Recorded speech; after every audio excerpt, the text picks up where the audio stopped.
اول درس لتعلم المكياج. اول حاجه لازم تعرفي نوع البشره نتاعك باش تعرفي كيفاش تتعاملي معها وتغطيها بيان يخرج لك لو تان شباب.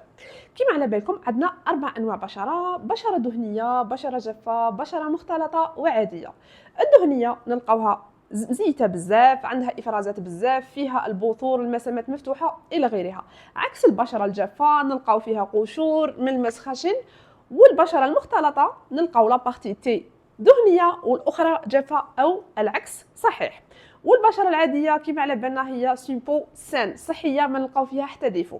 علاش لازم تعرفوا هذه المعلومه البنات؟ باش تعرفوا واش من برايمر تحطوا، واش من كريم مرطب تحطوا، باسكو كل بشره عندها نوع خاص بها للترطيب. كيما البشره الدهنيه عندها برايمر سبيسيال ليها باه نبلعوا هذوك المسامات، باه نحبسوا الافرازات، باش الفون دو تان تاعنا ما يخسرش وما يديغرادناش، لازم نحضروها. وايضا البشره الجافه ثاني عندها اون باز ولا اون كريم هيدراتونت سبيسيال، حتى البرايمر تاعها باه تجينا غلوي. هذه حاجه مهمه. وثاني حاجه واحده اخرى البنات، تتبعوا الدروس باش تزيدوا تعرفوها.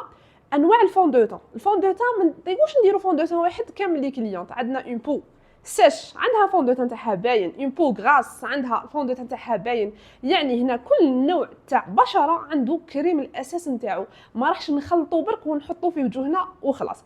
الوغ اللي حابه تعلم المكياج راح نبدا لكم كيما اليوم كيما راكم تشوفوا بالدروس النظريه، وبالوقت نبدا نحط لكم دروس تطبيقيه. اللي حابه تتعلم ما تضيعيش لي فيديو، تابعيني كل يوم وراح تتعلمي معلومه جديده تفيدك باش تخدمي مكياج رائع.